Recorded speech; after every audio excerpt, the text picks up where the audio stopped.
And we are live. Good evening, folks. Welcome to Friday Night Tech Talk. I'm Mobile Geezer, which you're probably well aware of if you're watching on YouTube. And of course, you could be watching on either one of my Facebook IDs, which would be Mobile Geezer or George Hayes. We simulcast all three every week at this time. And we do this every week. At this time, we go over some articles that I picked out from last week to this week that had to do with tech and probably would interest other tech heads like myself. My hat looks awfully crooked to me. Don't know why. Anyway, if you're new here, please type something in the comments. Let us know you're here. Let us know where you're from. And please subscribe to the channel if you haven't done that already. I had no comments in the comment section as yet.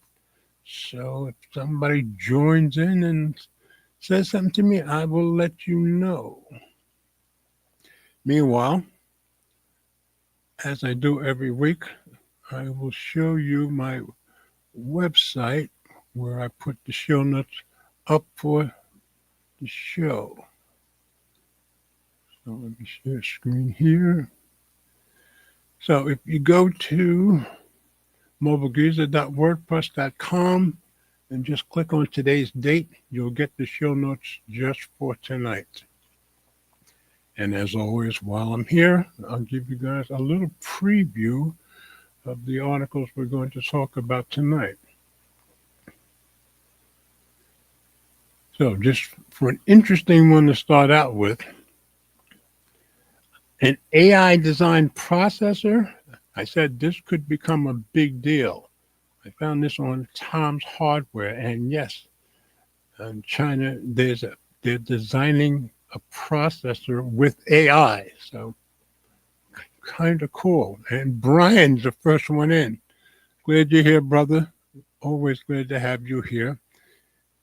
And I haven't seen anybody else yet. Elmer hasn't come in yet. So I'll let you know if anybody else comes in. Oh, and by the way, there's a chance that Will might come in tonight. He mentioned on Monday, I think, that he might want to come in tonight's show. And there's Eleanor. I said Eleanor's not here yet, and there she is right behind Brian. So we've got Brian and Eleanor. And Brian is asking, what's your favorite Android 16 feature? I'll let you know about that. Well, I haven't really messed around with it enough kind of to decide. I do have it, and Elma has it also. Both of us on our Pixel phones, but I haven't had time to even mess around with it after I update it. So I don't even know as yet. Okay, I'm going to go back to the notes and let you know about tonight's stories. All right, so an AI design processor. That was kind of a fascinating story to me. And then, of course, the big story of the week, we had WWDC 25. So we're going to be a little Apple heavy. I picked out three stories. First, I said WWDC 2025, the rundown. I found that on CNET. Kind of a long story. They kind of go through everything that was presented. Next up, I found one on Tech Radar, iPad, the star of the show. A lot of people are really happy with some of the changes to iPad, and you'll see why when we go through the article. And then the third one, I just said WWDC's Apple Intelligence features, and you know how disappointed myself and others are about the whole Apple Intelligence thing, especially with Siri above all, but they do have some new features. So TechRadar also came up with a list of all the new Apple Intelligence features, so we'll go over that. Here's Ellie. All right, so now we've got Brian, Eleanor, and Ellie. She's saying hi, Brian. Hi, George and Eleanor. Hi to you. Glad you're here. All right, we got three so far. All right, so those are going to be my first three stories, all, of course, having to do with WWDC. Then we'll go on to a few other things. I found a story on Phonometer, Moto and Google pressing Samsung's foldable dominance in Europe. So they're starting to give Samsung some real competition in Europe. So we'll check out that story. And then I just thought this was interesting because, it's AI. I just said the new Google senior VP position, Chief AI Architect. So we'll go over that story. So there's a new vice president. He's moving from London to Silicon Valley. And finally, got a story about Meta AI. You think Facebook invades your privacy or Meta invades your privacy? Well, your Meta privacy just became worse with the Meta AI app. It's a story I found on TechCrunch. So you got to say Meta is very consistent as far as invading your privacy. They're just getting better at it, I guess.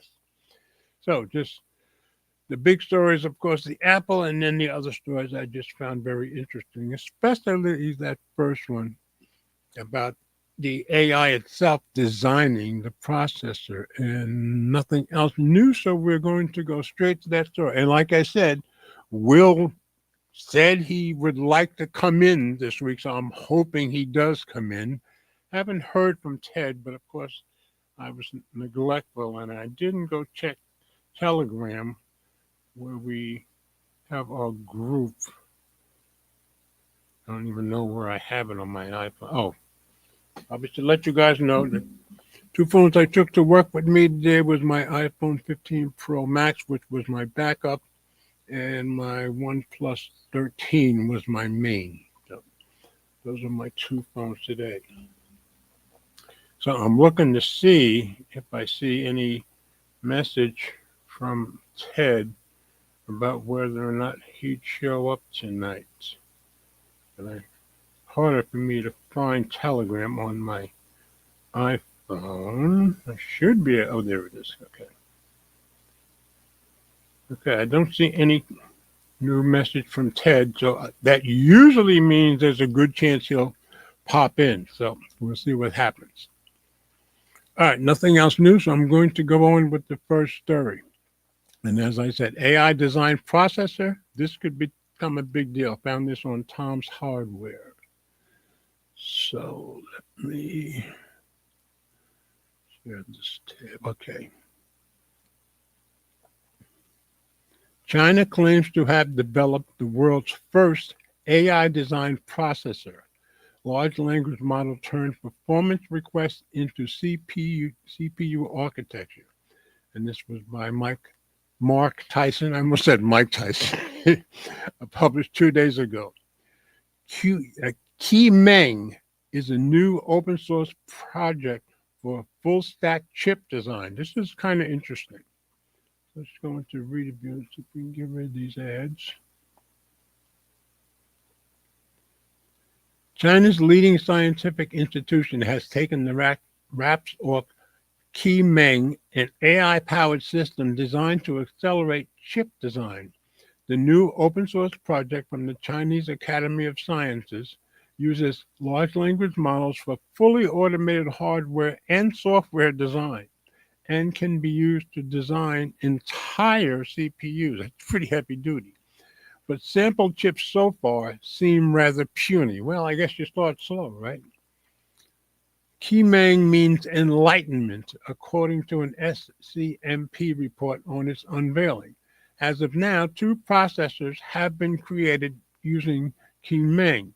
Now, one is really old and one is closer. QiMeng CPU V1, which is comparable to an Intel 486, and that's way back to the 80s. And QiMeng CPU V2, which is claimed to rival an ARM Cortex A53. So that's more up to date. At the time of writing, CAS's link to the QiMeng CPU V2 project details is broken. So I guess they don't have any more details on it at present, but still pretty fascinating. Despite our snark about the first design being I-486, 1989 level, that is way back, but still, I mean, the AI designed it. There's a significant advance from V1 to V2. Yeah, if the newest sample reaches A53 2012 capabilities, that's a 23-year leap. We have previously written about the latest innovations in AI chip design software from Western companies like Cadence and Synopsys.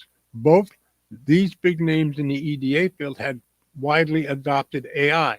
Cadence, for example, has delivered multiple AI platforms across the key steps of design and verification.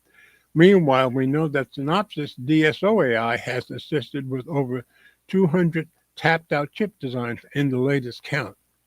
But as far as I know, they didn't design the chip themselves. However, the appeal of Qiming, at least as far as we can tell from this early PR, and it is PR, keep that in mind, is that it could be a bold industry disruptor with wider applications. And there's Brian being as faithful as Brian always is. Thank you so much, sir, as always. Okay, the SMCP notes that this open source effort has three key interconnected layers melding large language model chip design smarts, a hardware and software design agent, and various chip design apps. During tests, it is claimed that Qiming can do in days what it takes human teams weeks to achieve. U.S. sanctions force China innovation again. Yeah, they're forced to come up with this stuff on their own. Qiming has come into view in the shadow of U.S. pressure on technology sanctions in general. However, it seems even more timely in the context of the more recent moves by the U.S. Commerce Department with regard to export controls on software. Earlier this month, we reported that China tech giants like Lenovo and Xiaomi were reeling after Washington cracked down on software license availability from the likes of Cadence and Synopsys. So they're putting more restrictions on them, I guess. As noted by the CAS researchers, China must react as chip design tech is a strategically vital industry, you think? We await Qiming CPU V3, yeah, what's that going to be like? With great interest, but aren't expecting another 23-year leap, yeah, in the technology stakes. That would be 2035 technology. So I just thought it was interesting that the AI had designed this chip all on these two chips all on its own. Like they said, they started with small steps, but pretty interesting stuff, I think. So, nothing else new, so I will continue on. And the way I show the window is a little different if I do it one way rather than another. So that's why I get popped out sometimes. All right. So, on to our next story, the big story of the week. WWDC 2025, the rundown. This one I picked from CNET. Apple's biggest reveals at WWDC 2025. iOS 26, liquid glass design, and call screening. And if you watch the presentation, I watched, I was working that day, but I was able to watch most of it while I was sitting in the back of the van being driven around picking up cars for Enterprise. But I missed the first 15 minutes, which I watched today. So it was kind of cool. The annual Apple Developers Conference delivered goodies for all devices with fresh looks, updated operating systems, and a whole basket of new capabilities. Written by Lori Grunin. And of course, this was on the 10th, the day after the first day. Okay, let's drop into review. Come on. There you go. At yesterday's Worldwide Developers Conference, Apple unveiled its next generation of software for iPhones, iPads, MacBooks, Apple Vision Pro, Apple Watch, and Apple TV. Yeah, they showed pretty much everything. The annual showcase for everything new from Apple introduced a whole bunch of new features, that's true, and functions at the live event in Cupertino, California. It opened up with uh, with Craig Federighi driving an F1 car, and if most of you know, Formula One is my favorite sport on earth. So it was kind of cool, and it looked like he was driving it around at the developer company. But it was pretty cool way to start the show. Apple's big presentation delivered a liquid glass redesign across operating systems and unified version numbers for the OSs, all ending in 26, e.g., iOS 26, except Mac OS Tahoe 26, which still incorporates a tourist destination. Apple also introduced a new gaming app, which is mostly a hub, but with some features that we've been waiting for. Apple prepared buzz for the event by releasing new retro merchandise for the nostalgic among us. The event began with a buzz video of Craig Federighi, Senior VP of Software Engineering, racing an F1 car to promote the F1 movie produced by Apple for its Apple TV Plus streaming service. And that did look pretty cool. Of course, you know I'm going to go see that movie. If you're more than the moment by moment type, you can check out our Archive Live blog or just skip to the memes inspired by the closing song. Or go straight to the part where you complained it bored you. Public betas of the new operating systems will be available in July, and the first developer beta for iOS 26 is available right now. See, Ellie saying something. I had a very busy week in those labs. The redesign is even more awesome than what you can see right now. So she's involved in the lab, so she knows more about this than the rest of us. So very cool for you. Okay. Liquid Glass. Liquid Glass redesign stole the show, and it kind of did, because if you really watch the presentation, it does look very, very cool. Apple's gorgeous new design for all its platforms is the first major overhaul since iOS 7. Yeah, they made a big deal about that. It's made possible by better displays and more powerful components. Apple's vision for its next operating system's interfaces is almost literally that. It is inspired by Vision OS. The new design system is called Liquid Glass and brings a return to more pervasive translucency for the OS elements, the same aesthetic that informs the software for its Vision Pro VR AR headset. That means more lens-like appearance, and yeah, it really is, with spectacular highlights and dynamic movement as you change viewing angle. Navigation behavior changes as well. Yeah, as they were moving it around, you could see the cool look of that liquid glass. iOS 26, the new operating system and naming is official. Liquid glass will probably make the most impact on Apple's most popular device. But in addition, there's a new unified layout for communications integrating phone and FaceTime. And that was pretty cool too. Call screening will wait until someone begins to talk and tell you who it is before ringing through, which is good. While hold assist will keep the call connected in the background and ring you when someone answers. Now, of course, Android can already do this stuff. Across the apps, there are lots of interface elements floating and more features just a tap away. On Monday, Apple introduced the Games app. It's a long-rumored new destination for gaming. It says hug. I think it means hub for arcade, and it shows events in your entire game library in a single place. Play Together lets you manage co-op and group challenges. Developers can use the feature for turning single-player games into group challenges, and it works with a controller. Heck yeah.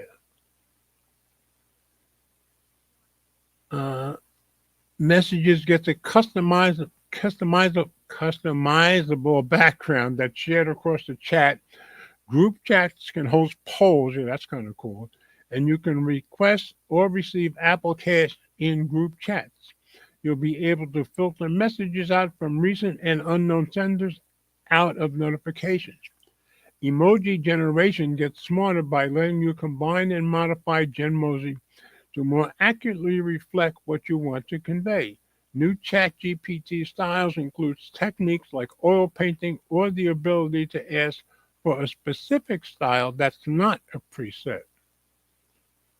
Live translation is now live in the Communications app with this version of the OS and will work when you call someone who's not on an iPhone. That's great. In addition to the new look, which includes things like dynamic scaling of widgets based on the photo of the lock screen, iOS can automatically make the photo 2.5D with animated artwork for what's playing. There's live lyric transliteration, that's kind of cool, mixing via the new auto mix feature, and music pins in your library. The camera adds a more streamlined process for accessing the basic photo and video modes, plus all the options have been made a quick gesture away. Library and collections tabs are back in Photos. Apple opens Visual Intelligence to screenshot search, and you can use it across apps or call up ChatGPT. Maps can learn your preferred routes and take them into account, give you travel time estimates, and remember where you've been for a visited location history. Now, of course, all this is very cool, but let's keep in mind that means they're learning more and more and more about you. So don't forget that. Apple Wallet will offer passport info for digital IDs for everything but flying. Pay will offer in-person redemption of rewards and use of installments.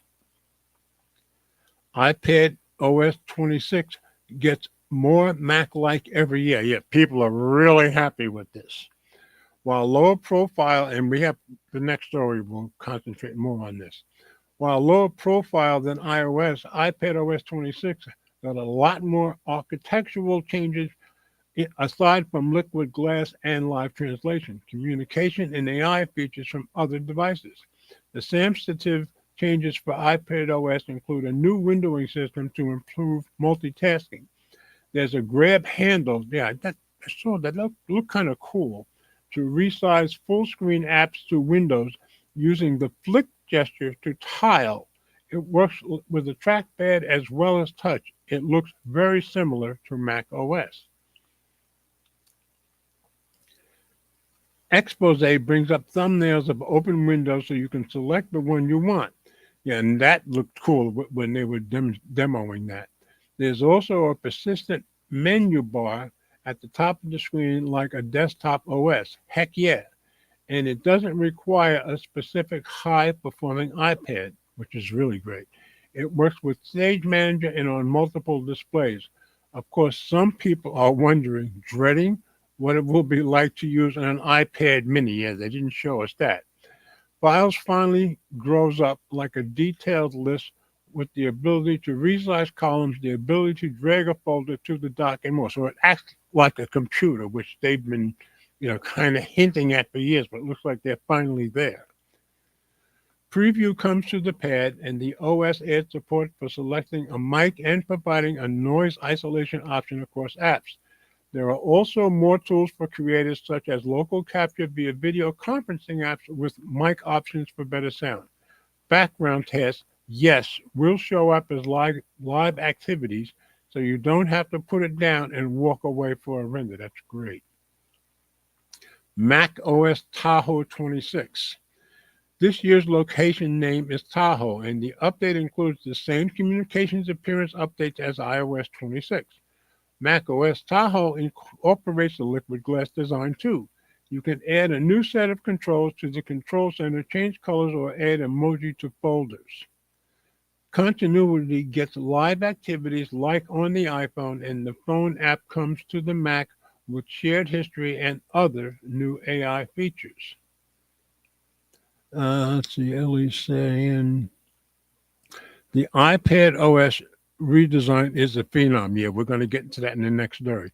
The old system was truly looking out of date. This 26 will blow all that away. Yeah, the writer in the next story gets really, really excited about it. You'll see that in a few minutes. Shortcuts now have intelligent actions like summarizing text or comparing things. Spotlight adds some of the annoying features of Windows search, like mixing results across types you don't want. Quick keys are two-letter shortcuts for apps and actions along with suggestions. It keeps a clipboard history, which should make a lot of folks happy. The Games app on Tahoe has the same features as the app on iPhone, plus an in-game overlay. Updates to Apple's Metal graphics framework, Metal 4, add firmware interpolation, denoising, and more for potentially better game performance and quality. It should be. Upcoming games include Crimson Desert and Inzoi. I've never played any games on my iOS or Mac stuff, so I don't know. I don't play many games at all anyway. Workout Buddy, this sounds really cool on WatchOS. Workout Buddy makes its debut on WatchOS. The Apple WatchOS incorporates AI in a new Workout Buddy, which keeps your fitness history and offers vocal coaching, pep talks, with a summary of your workout stats at the end. Workout has a new layout and custom workouts. Pardon me. SmartStack uses more data to prioritize and predict which features you'll want soon. It's smarter about notifications, basing the volume on the ambient noise in your environment. That's cool. And adds a wrist flick gesture for things like dismissing notifications. Brian says, yeah, the new iPad update will be welcomed. Yeah, big time. The new design also permeates Apple TV Plus and tvOS. Apple also announced some new upcoming originals and new seasons of existing shows like Slow Horses and Foundation. tvOS will let you jump back into shows more quickly and get into karaoke with your iPhone as the mic. Cool. Along with integrated, that's just showing the picture up top. Okay. Vision OS 26 adds more for business. This operating system already had the look, but Apple's taken Vision OS 26 deeper and more into the real world. So you guys that have Vision OS, you should be happy, I would think. Widgets can be personalized and persistently overlaid. The OS will remember window placement. Photos can also create spatial views of photos and automatically convert images and articles, for instance. Personas will potentially look more accurate. Collaborative Pro usage got a co-op game call-out, but it's for business. If you're using a shared team device, you can save your settings on your iPhone. There's also a new eyes-only mode for privacy. That's good, I guess. Logitech Muse 3D Stylus and PSVR hand controllers are two of the interesting new accessories for it. You'll be able to edit Premiere Pro video, people will like that, and playback native 360-degree playback for popular action cams.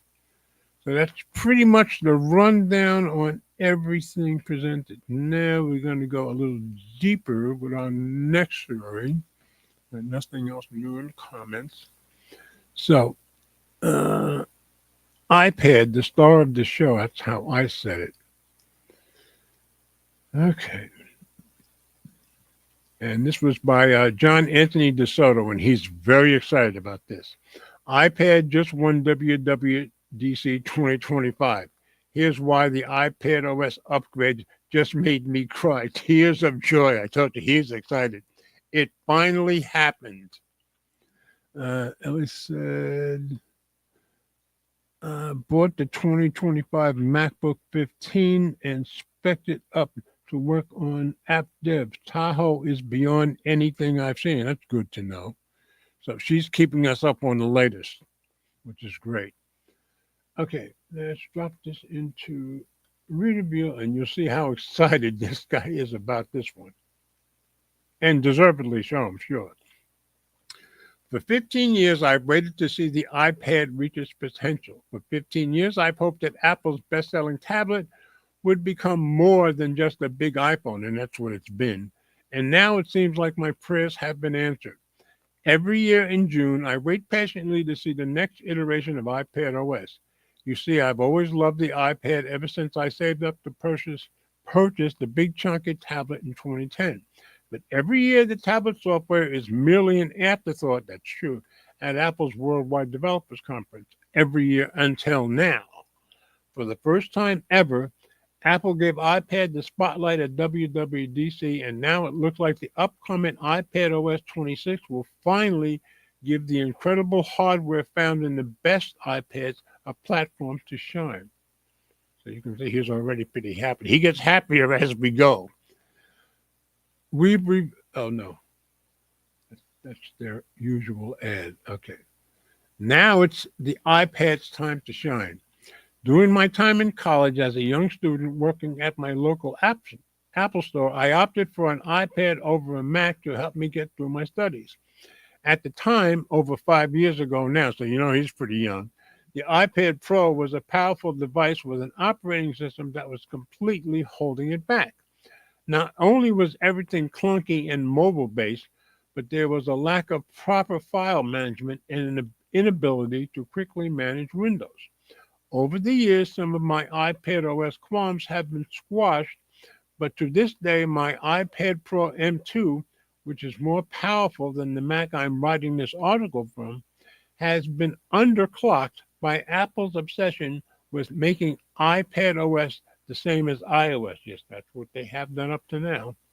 At WWDC 2025, that all changed thanks to what Apple calls an entirely new, powerful, and intuitive windowing system. Windows on an iPad. In iPad OS 26, yes, Apple decided to rename iPad OS 19. Users can now easily switch between app windows and organize them like never before, which is awesome.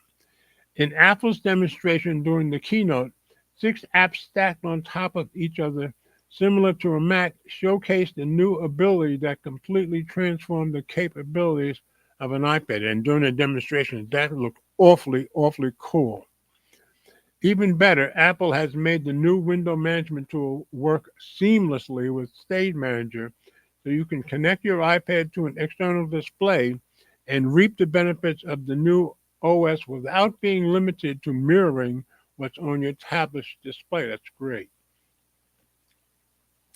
If the new iPad window management was the only announcement at WWDC, it would have been enough to tempt me to switch back to an iPad as my primary computing device. Amazingly, there's even more, including the arrival of a menu bar. Yeah, very happy about that, on iPad for the first time ever. I don't have an iPad anymore. I did for a few years, but glad that others are so happy with it, like him and like Ellie. Yep, the iPad now functions more like a Mac than an iPhone, and I'm genuinely over the moon. Now, iPad users will be able to quickly access functional tools by simply dragging down from the top of their iPad's display. Great job, Apple. Even more Mac-like powers. Window management, a menu bar, and proper file management combined with preview. Apple seriously decided to completely reestablish the iPad as a machine for getting things done, and finally the high price tag of the iPad Pro seems justified. Time and time again, I've written about the iPad's crux being its software, but Apple seems to have listened to the millions of tablet users clamoring for efficiency and decided to give the iPad every bit of attention it deserves. That's great. In iPad OS 26, compatible devices will now have access to Preview, one of the Mac's best features, which allows you to quickly access, you guessed it, a preview of your files. Preview will be housed in a new Files app that looks more like Finder, that's great, on Mac than ever before, emphasizing this next chapter in the iPad story. The iPad just won WWDC. WWDC has now been and gone, and while I come to terms with all the major announcements from the event, I can't help but smile at the fact that for the first time ever, it feels like Apple listened to its loyal, patient iPad users. WWDC 2025 will go down as a major landmark event in the history of the iPad. It's the event where Apple made a decision to push the iPad to new heights. Now, after all these years, we finally have an answer to Apple's iconic "What's a Computer" ad. Yeah, for years they ran that. Back then, the Cupertino-based company wanted you to say an iPad, but deep down, we all knew it really wasn't. That's true. Now, however, an iPad is definitely a computer, and I can't contain my excitement. So, one very happy man, and my guess is many, many people are just as happy. So, great story, I thought. Let me stop, get a little sip of tea.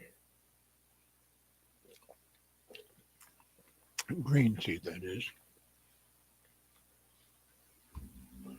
All right, one more WWDC story.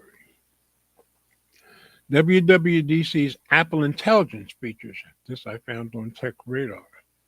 So they just pulled all those together in one place. The 7 big Apple Intelligence announcements from WWDC 2025, again by John Anthony DeSoto. Free AI upgrades coming to your iPhone, iPad, Mac, and Apple Watch. So, into review. Apple just announced major free upgrades coming to Apple Intelligence compatible devices. Some of these are kind of nice. Set to arrive as part of iOS 26, iPad OS 26, Mac OS 26, and Watch OS 26 later this year. I think I'm more excited about the Watch stuff than anything else. The new AI features coming to these devices were sporadically showcased through WWDC 2025. So we've compiled a list of all the major announcements to give you a breakdown of every Apple Intelligence announcement at the event. Unfortunately, Apple didn't showcase the Siri AI upgrade. Nobody's surprised at that. We've been hoping for, but the Cupertino-based company did unveil a lot of new software improvements powered by Apple Intelligence. Number one, here are the 6 major Apple Intelligence upgrades announced at WWDC 2025. Number 1, live translation. Live translation helps users communicate across languages when messaging or speaking, and it's integrated directly into Messages, FaceTime, and the phone app, which is pretty sweet. Live translation will be able to automatically translate messages, add translated live captions to FaceTime, and on a phone call, the translation will be spoken aloud throughout the conversation, completely removing language barriers using AI. Privacy won't be an issue either, as Apple says the new translation tool runs on Apple's own AI models and users' personal conversations stay personal. Right, number 2, Genmozi and Image Playground upgrades. Apple launched Genmozi and Image Playground as part of the first wave of Apple Intelligence features. Yeah, we got that from last year. And now the company is improving its generative AI image tools. Users can now turn text descriptions into emojis as well as mix together, I got to try that, emojis and combine them with descriptions to create something new. You'll also be able to change expressions and adjust personal attributes of Genmozis made from the photos of friends and family members. Interesting. Let's see. Ellie's saying iPad 26 will have a menu bar at the top similar to Mac. Yeah. Everything they changed to be more like the Mac is amazing. Cool. Okay. Yeah, the thing with friends and family members, will they or be happy about that or not? That I could see where people might abuse that.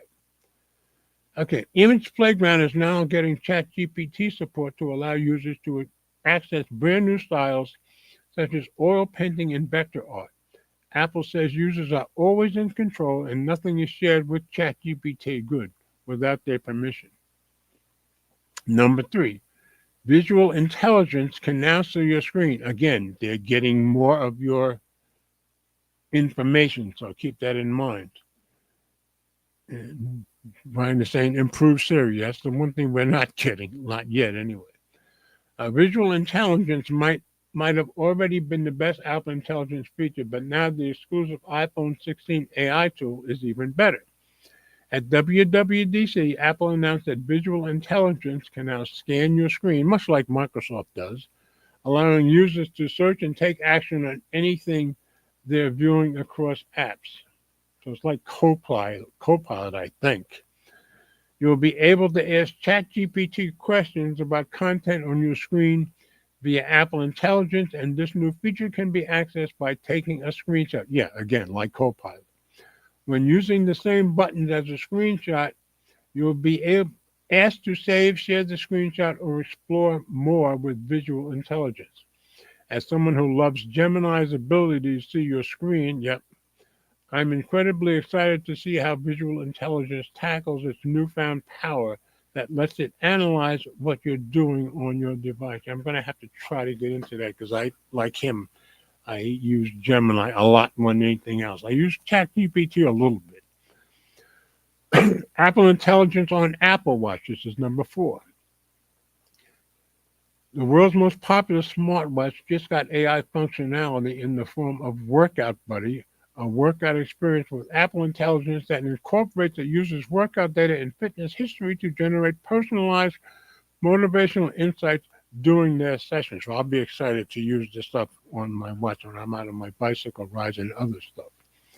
Apple says the new feature is a first of its kind workout experience and will offer meaningful inspiration in real time to keep you motivated on your exercise. I don't need any motivation, but I guess most people do. Once Apple Intelligence has analyzed your workout data, a new text-to-speech model then translates insights into dynamic, generative voice built using voice data from Fitness Plus trainers, so it has the right energy, style, and tone for a workout. I'll be interested to see that. Workout Buddy is the first exclusive Apple Intelligence feature on Apple Watch and will require an Apple Intelligence supported iPhone nearby. And I already checked, my iPhone 15 Pro Max is one of them. At launch, Workout Buddy will be available in English and across the following workout types. And I already checked this list: outdoor and indoor run, outdoor and indoor walk, outdoor cycle, H2T, and functional and traditional strength training. So you guys know, for me, it's outdoor cycle almost exclusively, unless they give me something to work with a heavy bag. Number 5, third-party apps have Apple Intelligence access, so developers should love this. With this announcement, while this announcement might not grab any headlines, it's a big one for the future of Apple Intelligence, I'm sure. Developers now have access to Apple's foundation models. That's awesome. What does that mean exactly? Well, app developers will be able to build on Apple Intelligence to bring users new experiences that are intelligent, available when they're offline, and that protect their privacy using AI inference that is free of cost. Now, of course, that means developers are going to have some more access to some of your data also. See, Ellie is saying, main dip between GPT, Gemini, and Apple Intel is that there are more complex security in the Apple Intelligence to keep as much of your usage staying on device as much as possible. Yeah, and they've made that clear a long time ago that you're actually giving your stuff away when you use ChatGPT. So always keep that in mind. They stressed that even last year. Right. Apple's example is an education app using the Apple Intelligence model to generate a quiz from your notes without any API calls. That's awesome. This framework could completely change the way we users interact with our favorite third-party apps now, with the ability to tap into Apple's AI models and make the user experience even more intuitive. Now, of course, since you have developers that don't work for Apple working on stuff, they're probably going to come up with ideas Apple even hasn't even thought of yet. So that's awesome. And number 6, AI-powered shortcuts. Last but not least, Apple announced Apple Intelligence powers for the Shortcuts app. This is a major upgrade to one of the best apps on Apple devices, allowing users to tap into intelligent actions, a whole new set of shortcuts enabled by Apple Intelligence. Apple says shortcuts are supercharged with Apple Intelligence, and you'll be able to tap into ChatGPT to superpower your shortcuts. Just like the Shortcuts app, the true power here will come down to user creations and how people tap into this new ability. So your creativity is needed here. As someone who uses shortcuts, and I don't even know if I ever have on a daily basis, I'm incredibly excited to see how Apple Intelligence improves the experience. Yeah, for me, finding the time to get into this stuff is the hardest part. And number seven, everything else. Alongside these six major announcements, Apple also announced that Apple Intelligence will scan and identify relevant actions from your email. So, again, they're into your stuff more. Websites, notes, and other content, and then automatically categorize them in the Reminders app. So keep in mind, you're giving them more, pardon me, information about you. Elsewhere, Apple Wallet can now identify and summarize order tracking details from emails sent from merchants or delivery carriers. That's cool, I guess. This works across all of our users' orders, giving them the ability to see their full order details, progress notifications, and more all in one place. Finally, Messages is getting Apple Intelligence poll functionality, which can detect when a poll might come in handy. The Messages app is also getting AI-generated backgrounds that can be created for each conversation using Image Playground. That sounds like it might be fun. So, some pretty exciting stuff here, and at least there's finally some real Apple Intelligence going on here. So that's a very good thing. And of course, you can tell I'm still bitter about the Siri thing, which I'm going to stay that way. As a matter of fact, who was it? The Australian guy. He did a good video yesterday about how disappointing Apple has been in this whole stuff and about the two lawsuits going on with their false advertising for the whole Siri intelligence thing. So, like many others, I'm still disappointed by that, but this does sound like at least it's promising. So, none of the guys have come in, so now we're going to jump out of the Apple stuff and move on. So, Moto and Google pressuring Samsung's foldable dominance in Europe. I found this on Phone Reader. Motorola and Google are coming for Samsung's foldable crown in a major market, that being Europe. Samsung will certainly not be happy about the latest European foldable smartphone market report by Adrian Diaconescu. I finally got used to saying his name often enough. And this was from 4 days ago. So let's go to read a view.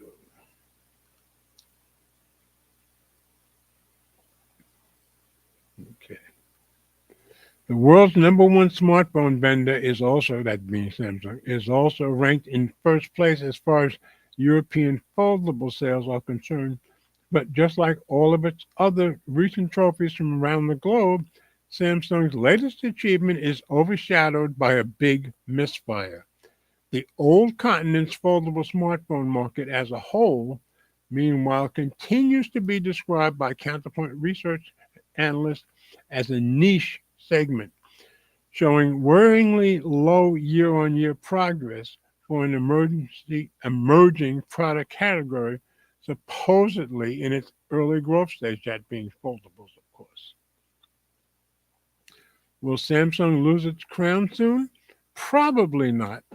After all, its 26 percentage point advantage over silver medalist Motorola in Q1 2025 market share continues to look mighty comfortable, despite obviously being significantly smaller than the 38% lead over Honor from the first 3 months of 2024. So Motorola's catching up. Probably the others are too. Then again, you probably didn't expect Samsung's global supremacy in the foldable segment to end as quickly and as abruptly as it did either. So let's just focus on how the numbers look right now and refrain from making any short or long-term predictions.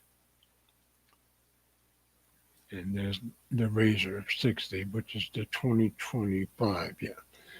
That seems especially wise when you consider how many exciting new foldable models are unveiled by top industry brands practically every month.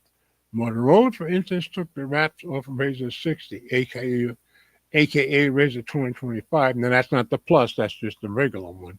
Family in April, while Samsung is widely expected to unpack anywhere between 2 and 5 Z Fold and Z Flip devices sometime in July. The Razr 50, aka Razr 2024 series, mind you, was the driving force behind Motorola's impressive 58% European foldable sales growth between Q1 2024 and the same period this year. So that's pretty good. So the company could well be looking at a further improvement of its 15% share in Q2 2025 as the aforementioned upgraded models come into the equation. Like the European foldable champion, the former number 2 vendor reported a decline of over 20% in its Q1 sales between 2024 and 2025. So they're both going down a little, despite releasing some fantastic models like the Magic V3 over the last year or so. Surpassed by Motorola, Honor did manage to keep Google, Techno, and Xiaomi at bay, at least for the time being. I hadn't heard of Techno, but it explains a little bit more about it here. How did the Pixel 9 Pro Fold become such a huge hit? Yeah, now, here's Google's turn. That, my friends, is the million-dollar question I don't have an answer for, especially with high prices being blamed for both Samsung's struggles and the market's woes in its entirety. But still, the Pixel 9 Pro Fold seems to be doing just fine. The Pixel 9 Pro Fold, remember, starts at a whopping $1,800 basically in the U.S. and that £1,900 in European markets like France or Germany, not France, euros, sorry. Nonetheless, managing presumably almost by itself to boost Google from 2 to 8% market share in only 12 months. That's not bad. That's a 265% year-on-year growth in sales, mind you. There's the chart, and there's Techno. Again, I hadn't heard of Techno. I think it explains a little more about them down here. You can see Oppo, Xiaomi, I'm sorry, Google, Honor, Motorola. So Techno is the only one that I hadn't heard of. But if I remember correctly, yeah. Can the Pixel 10 Pro Fold help Big G threaten Samsung's supremacy, or at least Motorola or Honor's places on the European podium? That seems highly unlikely. But weirder things have already happened, like Techno's rise to the top 5 vendors group. If you've never heard of Techno, and I hadn't, don't worry, you're probably not alone. But that's what happens when foldables only account for 1.5% of an entire continent's smartphone sales.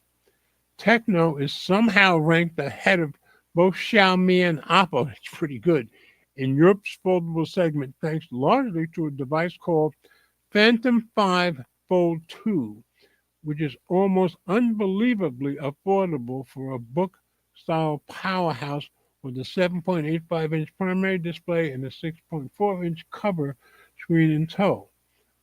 Let's check and see how much that costs. Clearly, the way forward for a lot of big and small names of the mobile industry in the foldable category will be a larger focus on budget-friendly models, but stylish but also robust designs as well as respectable specifications. In other words, it sounds like Samsung should start fearing Motorola, and Google should consider releasing more than one overpriced foldable a year. So they're creeping up on Samsung in Europe at least. So we'll see how that goes. But yeah, I think more affordable is a much better idea for those of us who can't keep affording these expensive foldables. I'm still using my OnePlus Open, and I'm still very, very happy with it. It's still in my rotation. Okay, nothing else new in the comments. So we're going to, once I get a little sip of my green tea.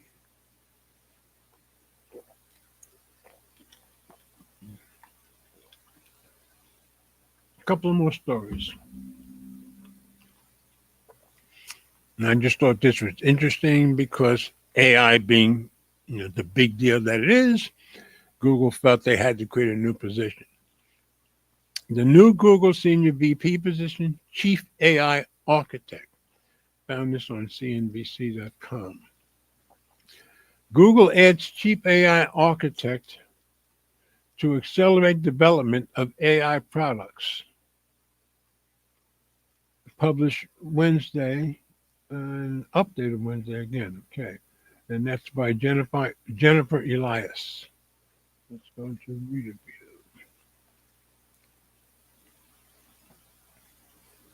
Google on Wednesday added a chief AI architect to its leadership ranks as the company continues to prioritize artificial intelligence and add the technology to more of its products.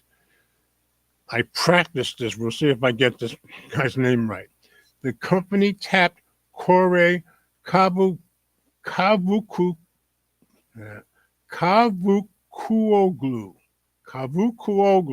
Okay.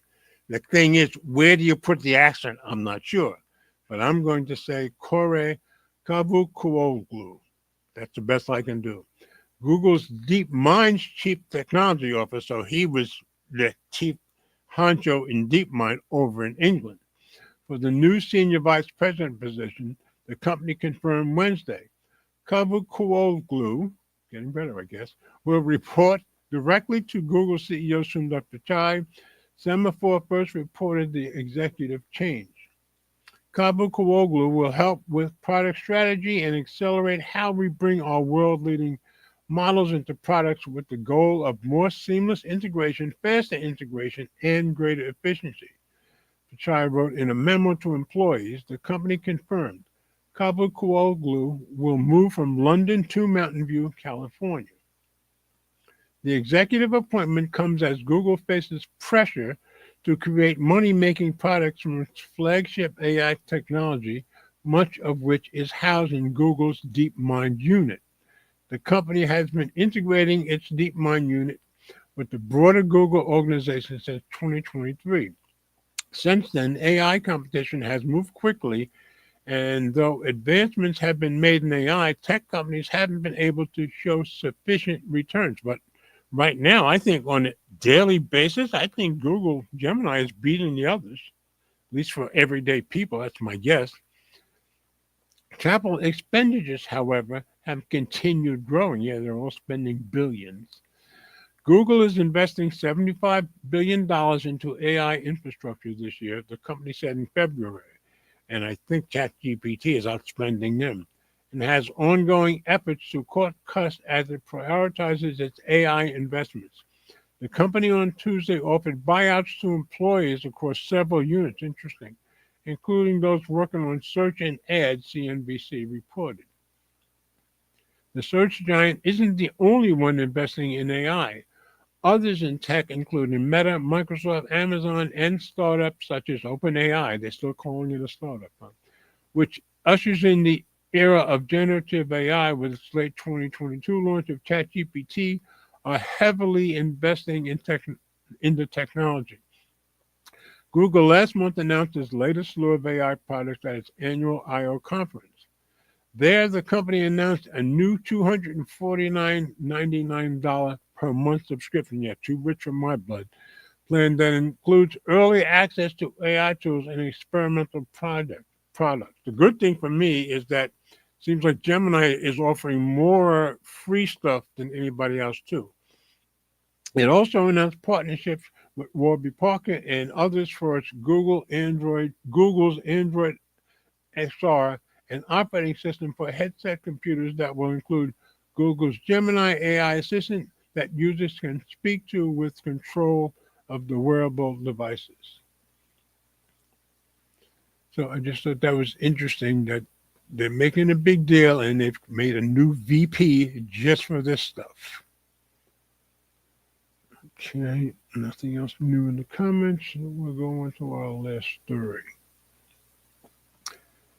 Your Meta privacy just became worse with the Meta AI app. I found this on TechCrunch. The Meta AI app is a privacy disaster. Why am I not surprised? And this is from yesterday by Amanda Sieberling. Let's go into review. It sounds like the start of a 21st century horror film. Your browser history has been public all along, and you had no idea. That sounds so meta. That's basically what it feels like right now on the new standalone Meta AI app, where swabs of people are publishing their ostensibly private conversations with the chatbot, except they didn't know it. Yeah, there's your big laugh at meta privacy, which is very true. So people didn't even know they were publishing this stuff. When you ask the AI a question, you have the option of hitting a share button, which then directs you to a screen showing a preview of the post, which you can then publish. But some users appear blissfully unaware that they are sharing these text conversations, audio clips, and images publicly with the world. When I woke up this morning, I did not expect to hear an audio recording of a man in a southern accent asking, "Hey, Meta, why do some farts stink more than other farts?" Flatulence-related inquiries are the least of Meta's problems. On the Meta AI app, I have seen people ask for help with tax evasion. Oh, that's real smart. If their family members would be arrested for their proximity to white-collar crimes. Wow. Hey, if you got to deal with criminals, I always say, let's have the stupid criminals right up front. I like that. Or how to write a character reference letter for an employee facing legal troubles with that person's first and last name included. That's real smart. I'm sure that person must appreciate that. But Brian's laughing at it also. Others, like security expert Rachel Toback, found examples of people's home addresses and sensitive court details, among other private information. Wow. When reached by TechCrunch, a Meta spokesperson did not comment on the record. Gee, I wonder why. Whether you admit to committing a crime or having a weird rash, this is a privacy nightmare, you think? Meta does not indicate to users what their privacy settings are as they post. I'm sorry, this is just cracking me up. Or where they are even posting to. So if you log into Meta AI with Instagram and your Instagram account is public, then so too are your searches about how to meet big booty women. Unbelievable. Unbelievable. Much of this could have been avoided if Meta didn't ship an app with the bonkers idea that people would want to see each other's conversations with Meta AI, or if anyone at Meta could have foreseen that this kind of feature would be problematic. They didn't see that, huh? There is a reason, and obviously they didn't realize how stupid people using it could be also.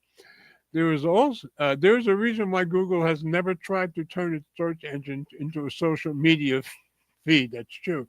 Or why AOL's publication of pseudonymized user searches in 2006 went so badly.